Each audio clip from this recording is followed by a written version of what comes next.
So I'm going to start by walking you into a scene in a movie, and then I want y'all to tell me what happens next. Okay, here's my black. Christmas Eve. Beautiful night, light snowfall. Young family of 4 in the car on the way to Grandma's house for dinner. They're listening to the radio station, the one that starts playing the Christmas music like right at Halloween. Jingle Bells comes on, the kids in the back seat go crazy. Everyone breaks into song.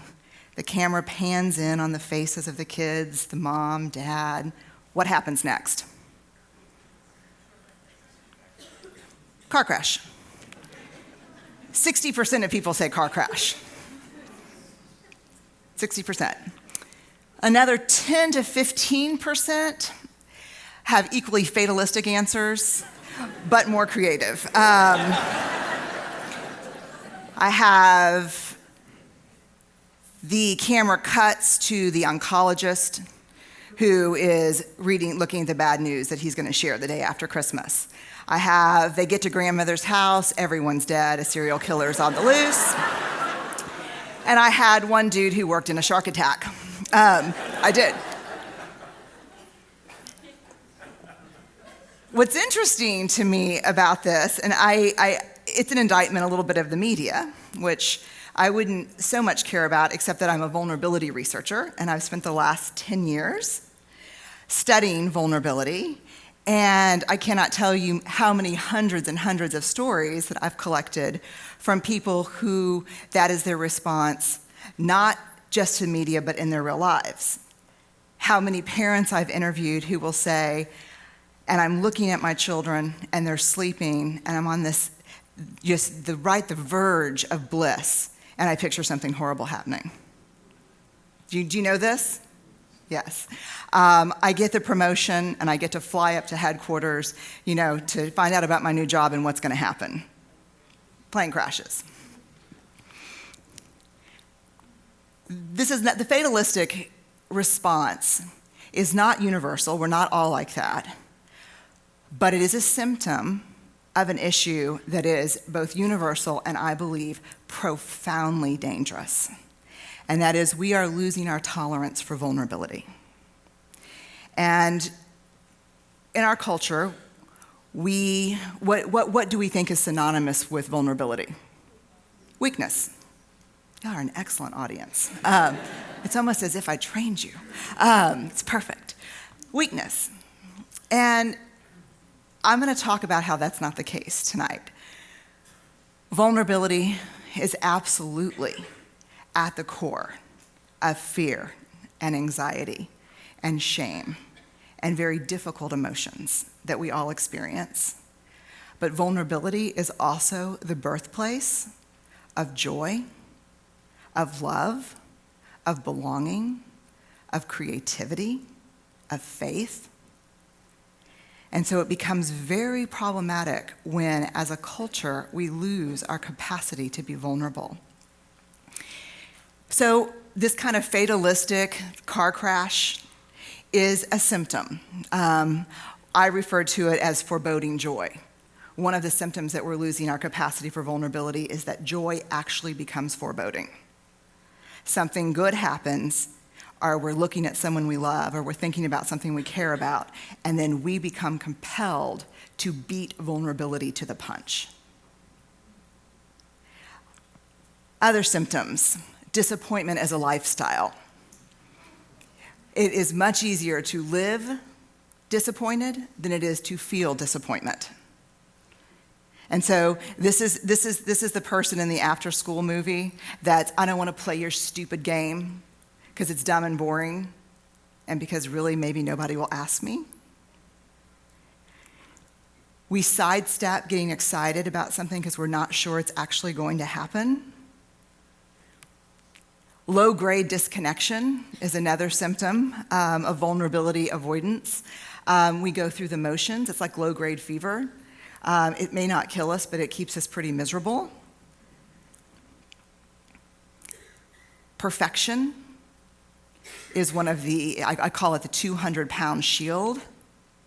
How can anything go wrong if my life looks like an ad? I'm going to perform and please and make sure everything's perfect. And perfectionism has nothing to do with striving for excellence and healthy. It's nothing to do with healthy striving.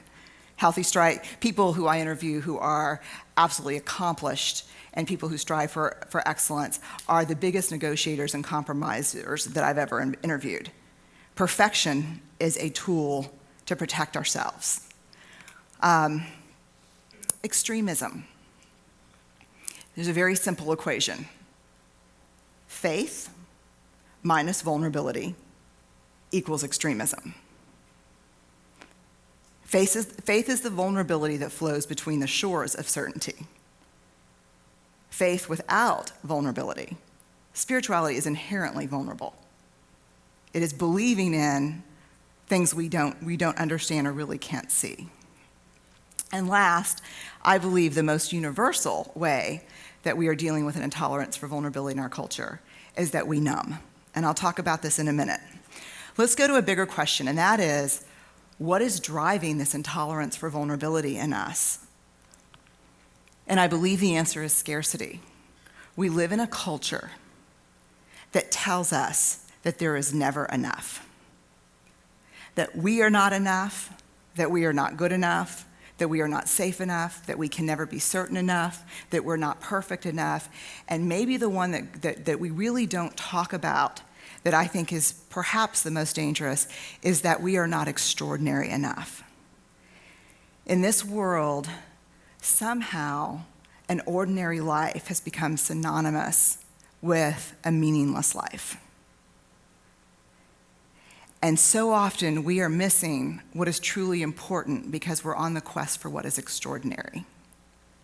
Not understanding that in our ordinary lives, in the ordinary moments of our lives, is really where we can find the most joy. One of the things that happens, I think, in our culture of scarcity is that we are constantly collecting images and messages and experiences. I think it's unconscious. I really don't think that we're aware of how many messages and images of scarcity that we collect every day. And I want to tell a story about something that happened about 6 months ago that I think really illustrates this.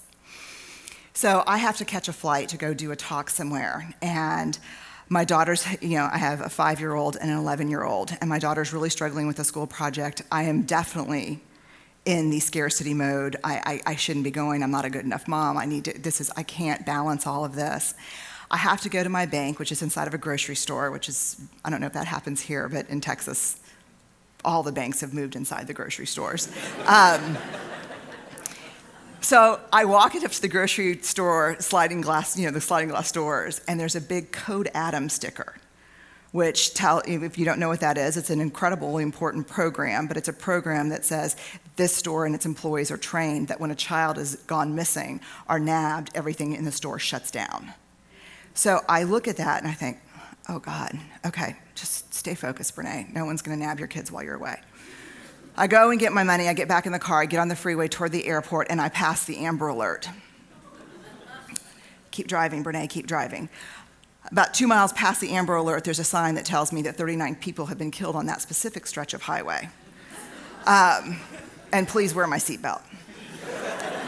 Then I get to the airport, and of course, I'm in line through security, getting naked, and I hear, the threat code has been moved to orange.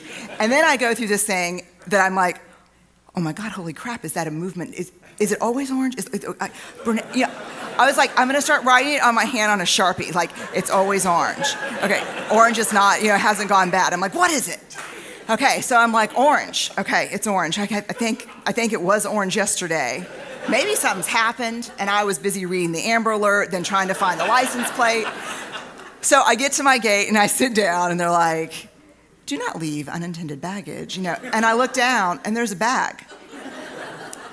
And I'm like, oh my God, wait, it's a diaper bag. And I know that mother is like 10 feet away chasing her kid, and I'm like, but I saw this on Law & Order.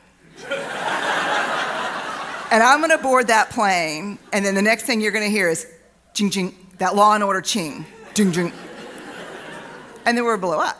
So I get on the plane, and I'm really getting ready to start. I'm in kind of what you would call, I would say, an anxiety attack. So I'm having an anxiety attack, and the guy comes in, I'm flying in business class, and the guy comes in, he's sitting next to me. He turned out to be a supply chain manager consultant. And so he looks over, and he's like, "You okay?" I'm like, "I'm good, yeah, what's up?" And my phone rings, and my son's face pops up. Well, he's 5, so that means his school's calling. "Hello, Charlie's got a fever. Can you come get him?" So I'm like, I text my husband, I take care of it. And the guy next to me said, "Really, are you okay?" By this time, the cabin doors are closed. And I said, "You know what? I'm good. But I'm having that thing where I can't decide whether my gut is really saying get off the flight, something's going to happen, or I'm just freaking out. And I'm trying to figure out how to do something crazy enough to get off the flight, but to not end up on the no-fly list." And so I'm a super blast to fly with. So then he said, "Let me get you a drink." And I said, "I don't drink." And he goes, "Xanax?" And I was like, "No, I don't do Xanax either." Which is a shame, but I don't. But then what I realized is it really makes me think about my work. Because we numb vulnerability. Now, had he said chips and queso, that would have been a completely different issue. Evidence of the numbing. We are the most addicted. We are the most medicated, obese, and in debt adult cohort in human history. We're numbing. And this doesn't even include busyness. I didn't even put the busy slide up. When they start having busy recovery meetings, they'll have to, busy 12-step meetings, they'll have to rent out football stadiums. Because we just stay so busy that the truth of our lives can't catch up. That's the plan. And so what are the consequences of numbing vulnerability? What are the consequences of trying to beat vulnerability to the punch? Here's the consequence to numbing that I've learned. And as a vulnerability researcher, I've spent the first 6 years of my research studying shame, empathy, and courage, and the last 4 years studying joy, authenticity, love, and belonging. And one of the things that I learned that was very startling for me personally and everyone I've ever met is that you cannot selectively numb emotion. When we numb the dark emotion, when we numb vulnerability and fear and shame of not being good enough, we by default numb joy. We cannot selectively just numb the dark emotions. We have interesting research around this. We have research that shows us in addiction studies that an intensely positive experience is as likely to trigger relapse as an intensely negative experience. Let me tell you, if vulnerability is a sharp edge, there may be nothing sharper than joy. To let yourself soften into loving someone, to caring about something passionately, that's vulnerable. So the question becomes, how do we embrace vulnerability? And here's what I learned from the research. We practice gratitude. We stop and be thankful for what we have. I've interviewed a lot of people who have been through many horrific things, from genocide to trauma. And when you ask them what they need, they will tell you, I don't need your pity, I don't need your sympathy. When you look at your children, I need to know you're grateful. I need to know that you know what you have. So to practice gratitude, to honor what's ordinary about our lives, because that is what's truly extraordinary. We can compete with the images from the media, from the news, from the scary shows on TV, with our own images of gratitude about what's ordinary in our lives, the people we love, our kids, our family, play, our community, and nature. These are things that happen every single day that we're so busy being afraid we're missing these. So that's, I think, the biggest thing, is to be grateful for what we have, to honor what's ordinary. And last, I just want to say that, and I'm a parent and I'm a vulnerable person too, but I really believe, we want more guarantees. We want to believe we're not going to get hurt and that bad things are not going to happen, and they are. But there is a guarantee that no one talks about that, and that is that if we don't allow ourselves to experience joy and love, we will definitely miss out on filling our reservoir with what we need when those hard things happen. And so I'll end on the note that I'm grateful for your time tonight, and I'm grateful to be here.